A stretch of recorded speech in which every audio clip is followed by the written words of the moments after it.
Viewers అందరికీ నమస్కారం. ఫిబ్రవరి 24న పౌర్ణమి రోజు ఇలా చేస్తే తరతరాలు తరగని ఐశ్వర్యం మీ సొంతం. ఈ మాసాల్లో కార్తీక మాసం తర్వాత అంతటి ప్రాముఖ్యత కలిగిన మాఘమాస హిందూ మతంలో అమావాస్య పౌర్ణమి రోజులను చాలా విశిష్టతగా ఉంటుంది. అందులోనూ మాఘమాసంలో వచ్చే పౌర్ణమికి చాలా ప్రాముఖ్యత ఉంటుంది. మాఘమాసంలో వచ్చే పౌర్ణమిని మాఘ పౌర్ణమి అని పిలుస్తారు. ఈరోజు మహాశివుని పూజించడం ఆచారం. దీనివల్ల తరతరాలు తరగని ఐశ్వర్యం మీ సొంతం అవుతుందని భక్తుల విశ్వాసం. ఈరోజు చేసే పూజలు ఏదో ఒక అయితే మాఘమాసంలో వచ్చే పౌర్ణమి రోజున చేసే పూజలు మరో ఎత్తు. ఈ సంవత్సరం మాఘ పౌర్ణమి ఎప్పుడు వచ్చినా రోజు ఎలా పూజ చేయాలి, అలాగే ఏ పరిహారాలు పాటించాలి అనే విషయాల గురించి ఇప్పుడు ఈ వీడియోలో మనం తెలుసుకుందాం. అలాగే ఈ వీడియోని ఎక్కడ స్కిప్ చేయకుండా చివరి వరకు చూడండి.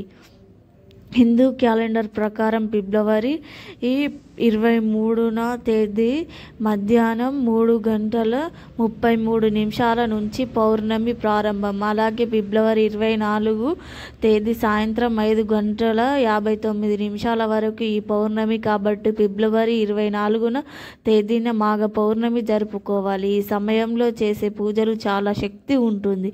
హిందూ పురాణాల ప్రకారం ఈ రోజున గంగా నదిలో విష్ణువు ఉంటాడు. నీటిలో తాకడం వల్ల ఎలాంటి పుణ్యం కలుగుతుందని పండితులు తెలియజేస్తున్నారు.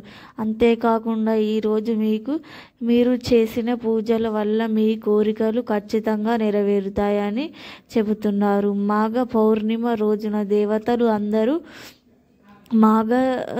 మానవ రూపంలో భూమి మీదికి వస్తారంట. పౌర్ణమి రోజున దేవతలందరూ గంగా నదిలో స్నానం చేసి శ్రీ విష్ణువును పూజిస్తారు. కాబట్టి మనం చేస్తున్న పాపాల గురించి ముక్తి పొందాలి అంటే మాఘ పౌర్ణిమ రోజు ఏదైనా నదిలో స్నానం చేస్తే పాపాలు అన్నీ నశమయ్యే స్వర్గ ప్రాప్తి కలుగుతుంది. పవిత్రమైన ఈ పౌర్ణమి రోజు ఉదయాన్నే నిద్ర లేచి ఇంటిని శుభ్రం చేసుకోవాలి. ఇంటి ముందు ముగ్గు పెట్టాలి. ఆ తర్వాత నదిలో స్నానం చేయాలి. నదుల్లో స్నానం చేసే అవకాశం లేకపోతే గంగా జలాన్ని నీటిలో కలుపుకొని స్నానం చేయవచ్చు. గంగాజలం కూడా అందుబాటులో లేని వారు స్నానం చేసేటప్పుడు గంగా, గోదావరి, కావేరి ఇలా పుణ్య నదుల పేర్లను తలుచుకుంటూ స్నానం చేసినా సరిపోతుంది. ఇలా చేయడం వల్ల ఇంట్లో ఉన్న నెగిటివ్ ఎనర్జీ అంతా తొలగిపోతుంది. తర్వాత స్త్రీలు పాపిట్ల కుంకుమ బొట్టును పెట్టుకొని కాళ్ళకు పసుపు రాసుకోవాలి. ఇంట్లో పూజ చేసుకోవాలి. ముందుగా దేవుని పటాలను శుభ్రం చేసుకొని తడిచి గంధం రాసి కుంకుమ బొట్లు పెట్టాలి. గన్నేరు పూలను కానీ చామంతి పూలను కానీ దేవుడి పటాలను అలంకరించి ఆ తర్వాత పూజ గదిలో పూలను నువ్వుల నూనెతో దీపం వెలిగించి మాఘమాసం నెల శనివారం రోజున పౌర్ణమి వచ్చింది. శనివారం రోజు వెంకటేశ్వర స్వామికి అంకితం చేయబడింది. కాబట్టి పౌర్ణమి రోజున దేవుడు నువ్వుల నూనెతో దీపం వెలిగించాలి. ఈ రోజు ప్రత్యేకించి వెంకటేశ్వర స్వామికి బియ్యం పిండిలో పాలు పోసి ఒక ప్రమిదను తయారు చేసి దానిలో పసుపు కుంకుమ బొట్టు పెట్టి ఆవు నెయ్యితో దీపం వెలిగించాలి. ఇలా ఈ పౌర్ణమి రోజున 2 దీపాలను వెలిగించాలి. ఇంట్లో పూజ చెయ్యాలి. ఈరోజు చేసే పూజల్లో తులసి ఆకులు తప్పనిసరిగా ఉండాలి.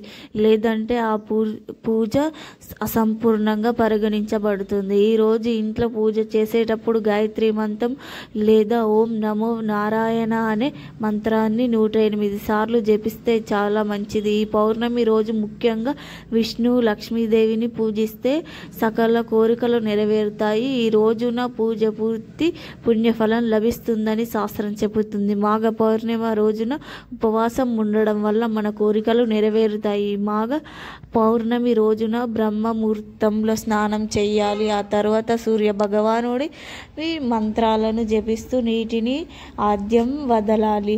ఈ రోజున ఉపవాసం ఉండి శ్రీ మహావిష్ణువును ప్రత్యేకించి పూజించాలి. ఇలా చేయడం వల్ల మీరు అనుకున్నది జరుగుతుంది. పౌర్ణిమ రోజు పేదలకు అన్నదానం చేయడం చాలా శుభప్రదంగా. అలాగే పౌర్ణమి రోజున ఉదయం ఇంట్లో పూజ చేసుకొని సాయంత్రం తులసి మొక్కకు పూజ చేస్తే మీకు లక్ష్మీ కటాక్షం లభిస్తుంది. పురాణాల ప్రకారం సోమవారజు అనే బ్రాహ్మణులు బిచ్చం ఎత్తుకొని బతుకుతూ ఉన్నారు. తనకు పిల్లలు ఎవరు లేరు. ఒకరోజు బ్రాహ్మణుని భార్య బిచ్చం కోసం నగరానికి వెళ్ళింది. అప్పుడు అందరూ ఆమెను అవమానిస్తున్నారు. దీపం వెలిగించమని చెప్పాడు. అదేవిధంగా ప్రతి పౌర్ణమికి ఆ భార్యాభర్తలిద్దరు దీపాన్ని వెలిగిస్తూ వచ్చారు. ఇలా 32 పౌర్ణిమల రోజులు 32 దీపాలను వెలిగించుకునే వారు దీపాన్ని వెలిగించారు. ఆ తర్వాత వారికి కుమారుడు జన్మించాడు. అలాగే వారికి ఉన్న కష్టాలు తొలగిపోయాయి. అప్పటి నుంచి పౌర్ణిమ రోజు ఎంతటి ఉపవాసం ఉంటారో వారికి బాధల నుంచి ఉపశమనం దొరుకుతుంది. అంతేకాకుండా తరాలకు తరగని ఐశ్వర్యం, అలాగే కోరిన కోరికలు నెరవేరుతాయని పండితులు చెబుతున్నారు. మాఘ పౌర్ణిమ రోజున చేసే దానాల వల్ల సర్వలోక ప్రాప్తి కలుగుతుందని పండితులు తెలియజేస్తున్నారు. పేదవారికి సాయం, అవసరం ఉన్నవారికి, బ్రాహ్మణులకు తమ లోచి విధంగా వస్త్రదానం, అన్నదానం చేయడం వల్ల విష్ణుమూర్తి ఆశీస్సులు మీకు లభిస్తాయి. ఈరోజు చేసే ఏ చిన్న దానమైన 1,000,000 రెట్ల పుణ్యం లభిస్తుంది. అలాగే ఈరోజు చేసే దాన ధర్మాల వల్ల సకల దేవతల అనుగ్రహం కూడా మీకు ఖచ్చితంగా లభిస్తుంది. శని ప్రభావం ఉన్నవాళ్ళు ఈరోజు చెప్పులు దానం చేస్తే జాతకంలో ఉన్న శని దోషాలు అన్నీ తొలగిపోతాయి. ఈ ఎరుపు రంగు వస్త్రాలను దానం చేస్తే మంచిది. రాహుకేతువుల దోషాలు ఉన్నవాళ్ళు తేనె, ఖర్జూరాలు దానం ఇవ్వాలి. ఈరోజు ఆకలితో ఉన్న పేదవారికి అన్నదానం చేస్తే విష్ణుమూర్తి అనుగ్రహం మీకు సిరి సంపదలు దక్కుతాయి. మాఘ మాసంలో వచ్చే ఈ పౌర్ణిమ రోజు పవిత్రంగా గంగా నదిలో స్నానం ఆచరించడం వల్ల ఎంతో పుణ్యఫలం దక్కుతుందని విశ్వసిస్తారు. ఆలోచించిన తరువాత దానం చేయడం ప్రాముఖ్యతను సంతరించుకోవాలి. నువ్వులను, దుప్పట్లు, చెప్పులు, గొడుగు, నెయ్యి, బెల్లం, బట్టలు, శనగలు, ఆహారం వంటి వస్తువులను దానం చేయడం వల్ల మంచి శుభ ఫలితాలను ఇస్తుంది. అలాగే శని ఆశీస్సులు కూడా మీకు లభిస్తాయి. గోధుమలు దానం చేయడం ఎంతో మంచి ఇది అని మరియు ప్రత్యేక ప్రాముఖ్యత ఉంటుంది. హిందూ గ్రంథాల్లో కూడా పేర్కొన్నారు. ఈ వీడియో గనక నచ్చినట్లయితే ప్లీజ్ లైక్ చేసి మీ ఫ్రెండ్స్కి షేర్ చేయండి. అలాగే మా కొత్త వీడియోస్ మీకు వెంటనే చేరాలంటే మా ఛానల్ని సబ్స్క్రైబ్ చేసుకోండి. పక్కనే ఉన్న బెల్ ఐకాన్ని ప్రెస్ చేయండి. ధన్యవాదములు.